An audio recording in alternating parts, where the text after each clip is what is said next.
Final score, Kentucky 90, Gonzaga 89 in overtime in Tory Black's hometown. UK trailed by as many as 18. They were without Lamont Butler from the jump, lost Kirk Kriisa after 27 minutes on the court. Regardless, they were able to force OT, and then they won it. So Mark Pope's Wildcats are now 8-1 with wins over Gonzaga, Duke, lone loss at Clemson by 4. It appears they're going to be ranked second in the AP poll on Monday. Do you think? Because they do have the law. I'm not saying they shouldn't be. Oh, in the same week of time, they did lose. That's right. No, that's right. Let's let the table for our listeners. In the same week of time, they lost at Clemson, competitive game. They beat Gonzaga. They go 1-1. Maybe you're saying they deserve to be. Maybe they still will be too. It's very intriguing to see where Kentucky gets, because right now, I'll tell you this, a big picture, we're going to break this down. Kentucky fans are over the moon over how they won this game. And I think most of them probably believe, and this is not, I point this out as evidence not to take a direct shot, because it's not a shot. It's just a statement of fact.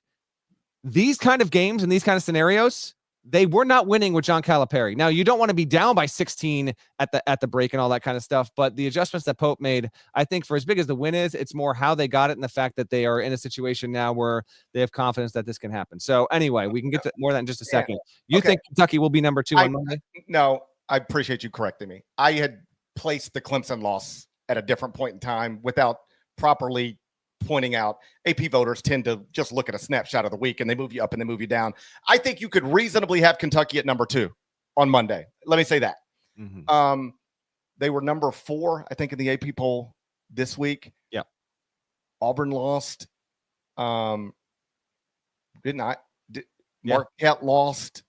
Marquette did lose, and then Marquette, Iowa State. We're getting to you, Marquette. Don't worry. Yeah, there's been a lot of top teams have taken some L's here. That's right. So listen, I think Kentucky will be in the top 5. I know I will have them in the top 5, and regardless of whether it's 2 or 5, like Kentucky, starting from nothing, when Mark Pope takes over this job from John Calipari, there's nobody playing for Mark Pope right now who played for John Calipari last season. I've referenced this before. If you take any notable team that took 7 or more transfers last season, none of them were good, except NC State got good and made the Final Four, or got hot and made the Final Four. But none of them were good enough to get an at-large bid to the NCAA tournament. That's a factual way to put it. Here's Kentucky right now. Their top 9 scorers are first-year transfers in the program, and they look great. Let me ask you this question, and you tell me if I'm being hyperbolic. Okay. Is this the answer to the question, what happens when you give a really smart, modern basketball mind incredible name, image, and likeness resources? This is what happens. Or, hey, we're 1 month into it. Let's not get too crazy. More the latter than the former. And I even still think, listen, the roster they brought in is a quality roster, but I actually think it was not the best roster money could buy. I think Pope and his staff were very particular and specific about who they were going after. I mean, consider the fact that Amari Williams was the first commit. Trivia time, where did he play last season, audience? It was Drexel. So it is a really good roster with very intentional pieces, and they're gonna take some L's. There's gonna be some nights where they're not as well gelled. And again, they were down as much as 18 in this one. In fact, being down 16 at the half and winning the game tied the program record for best come from behind win at the half. But everyone knows the LSU game in 93 or 94, whatever, they were down by like 31 and they came back and won that game at LSU. That's by far the biggest comeback in program history. But it was, I tell you, watching the first half, Gonzaga was absolutely rolling, and it looked to be as though, okay, Gonzaga's got the dudes. Zag's got dudes. They're a top 5 team. Mark Few again is going to have an offense and an offensive team, which, by the way, could still be the case. However, it did not sustain over the course of this game. That is capable of making a Final Four and competing for a national championship. Then you get this just array of reliability from Kentucky. Consider this: you had 5 players in double figures in this game. That's the 4th time so far this season Kentucky's had at least 5 guys get to 10 points or more. Andrew Carr, who hit the bucket with less than a minute to go to get this game tied, and it basically helped send it to overtime. He had 19. Jackson Robinson, who was, I think the most valuable player on the floor in this game, certainly for Kentucky. He had 18 points, 5 assists in the game. Owe had 13. Amari Williams had 12. Garrison had 10. And they gave him what I thought was a weak tech, but that's beside the point there. Kentucky got 48 points in the paint, and it was able to really assert a presence there that I wasn't sure it was going to be able to against Gonzaga, but doing this with no Lamont Butler, Kirk Risa leaves the game with 8 and change to go. Kentucky has subsequently announced that he's got to have surgery on his foot. He is out indefinitely, so surgery on the foot, he's sitting until we hit 2025 minimally. Hopefully it won't be too long, but for them to do that with no Butler and then no Kerr late was, I thought, incredible. Ike goes for 28 points, 11 boards. Nemhard had 13 points, 10 assists. Gonzaga did go cold. There's a weird trend at play here, GP, which I'm not sure if you're aware of or not. So I'm aware of everything. You are? Okay, what am I going to say? I think what you were about to say was that you're aware of everything. Let's hear it. Kansas losing twice in the same basketball week as the number 1 team in the country to unranked team. It's the 5th time it's ever happened in the history of the AP poll, according to Jared Burson, who invented research. I was wrong. All right, so Jared Burson invented research. Kentucky in this ball game holds Gonzaga to 6 of 27 from 3-point range. That's 22.2%. Kentucky on the year, refresh this right now.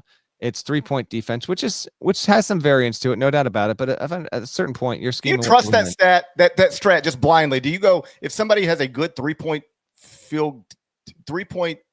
defensive field goal percentage, do you automatically say they must be good at that? Broadly speaking, data suggests that there is a lot of luck involved. I happen to believe this is one of those stats where you can actually dig in and there is some meaning behind it. That being said, on any given game, you will be potentially vulnerable to aggression to the mean there. Kentucky has the 6th best in the country right now, 25.3% 3-point percentage defense, but teams are just shooting poorly. It was the 6th time this season that a team did not hit 25% from beyond the arc against Kentucky. That's obviously having an impact on their ability to win there.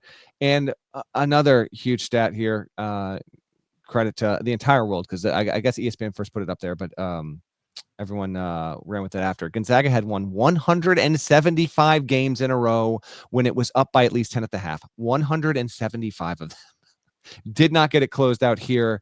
For Kentucky to be 2-0, I know I'm going long on your question, GP, but like the fact that Mark Pope has gone 2-0 against top 10 teams so far this season, they come back in this game and match statistically the biggest halftime deficit in program history at 16 points to get a win. They do it with one guy after another coming up, but to me it was Carr and Jackson Robinson as much as anyone else. I mean, what a freaking development for Kentucky. This is the kind of win where they'll probably tap into this and it will benefit them in some way, somehow on the road in the SEC, because this is going to be a gauntlet of league. They're going to take losses in the conference, but every Kentucky fan was taking 8-1 through 9 games, no doubt about it. And to me, it was more about Kentucky coming back and ripping it away than Gonzaga blowing it. But you got to have some from column A and some from column B. How about this? Just as we're talking through it, I don't know where Kentucky will be ranked in the AP poll on Monday. I think we've established that. But had they just won at Clemson earlier in the week and they were in the game, they would really be number 1 in the country. They'd be number 1. But they lost, and that's fine. It was a competitive game. And for them, by the way, think about that. Clemson to Seattle, same week, a lot of travel. You take the split no matter what. Those are 2 tournament teams, 2 single-digit seeds. No shame in that. Yeah, it's a great week. Wonderful. And like sometimes when it comes to this type of stuff, there's a be careful what you wish for thing. Like Pitt fans with Jamie Dixon. Good Custer song, by the way. What you wish for. Continue. Kentucky fans weren't necessarily wishing for Mark Pope, but they were wishing for something different. They wanted something new. They wanted something fresh to attach to. And they got it. And it is going, I think, better than anyone could have reasonably expected. He very quickly, Mark Pope came in and like won the hearts of the fan base. Like he won that over really quickly. Mm-hmm. And then he did enough in recruiting to obviously build a competent team. But what's interesting here is UK fans are almost looking at this from a totally different perspective. What if we said for 15 years about Kentucky? Did we ever say they're better than the sum of their parts?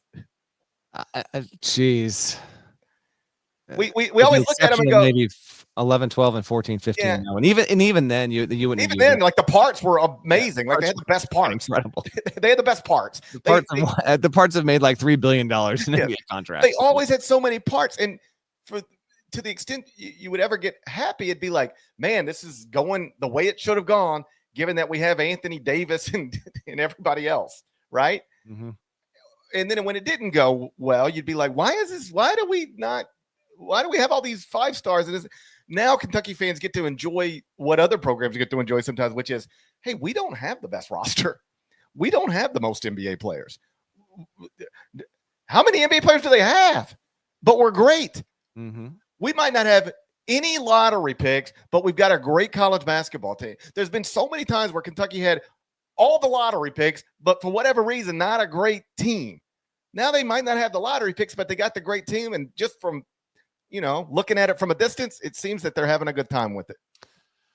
Let's talk Gonzaga real quick. Gonzaga 7-2.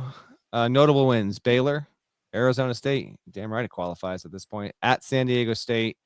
We'll see if the Indiana win winds up having some value there, but they won over the Hoosiers at Battle Fort Atlantis. They've got the OT loss to West Virginia, and then they lose here 90-89 in overtime. Unusual for Gonzaga to blow a game like this. EK is something else. Caleb Battle has his moments there, but Michael Ajayi in this kind of game, he only had 4 points. You expect more from him in this kind of spot. Certainly what they're going to ask from him overall. I also thought, I don't know, watching the game, credit to some of what Kentucky was doing. Pope threw a few different wrinkles, and there's no doubt about that. They actually, I don't know if it was literally like what happens at halftime in these games is teams going to locker rooms, player going to locker room, players amongst themselves. Coaching staff is normally in the coach's locker room, and that can last anywhere from 30 seconds to 8 minutes. And they're talking over, okay, what do we see? What do we want to tell the guys? And maybe everything that Kentucky needed to do happened in that halftime, or maybe they were prepped for it and were ready to adjust. It was really impressive by Kentucky staff to do that. But I was surprised at Gonzaga not driving in the lane and in the gear that I would have expected it to. And I think when Few and his staff go over and watch this tape, they're going to have regrets over some of the 3-point shots. I thought were actually bad shot selections. They should be launching, and they will. But I actually thought in the flow and the rhythm of the second half, they were not good looks there, and then a lack of aggression on the interior there. What were your quick takeaways on GU before we get to the rest of the weekend? Well, first, I think it's important to point out, though they do have 2 losses in games they were favored to win, they still have 0 losses in regulation. It's true. I mean, by definition, they are one team that did this like 2, 3, 4 I years remember. Was it Dayton or Dayton or San Diego State? It was the year that we didn't have the tournament. It was somebody. Or San Diego somebody State. hadn't lost in regulation. They were undefeated. Gonzaga could be the next. Yeah, so it's not ideal. Like, it's never good to lose games you're not supposed to lose. Like, let's keep it simple and obvious. But they are quite literally 1 shot or 1 stop in regulation away from being undefeated and ranked number 1 in the country right now. They got top 5 computer numbers, top 2 offense. They bombed Baylor to open the season. I don't know how good San Diego State, Indiana, those schools are, but I'm not worried about Gonzaga. Like, they'll get through this non-league schedule, however they do it, and then they'll get to the league and they'll run through that, and then they'll be in the Sweet 16 for the 10th straight year, and we'll wonder if this is the year they can go win it all. Like, I know this story. I've seen it before.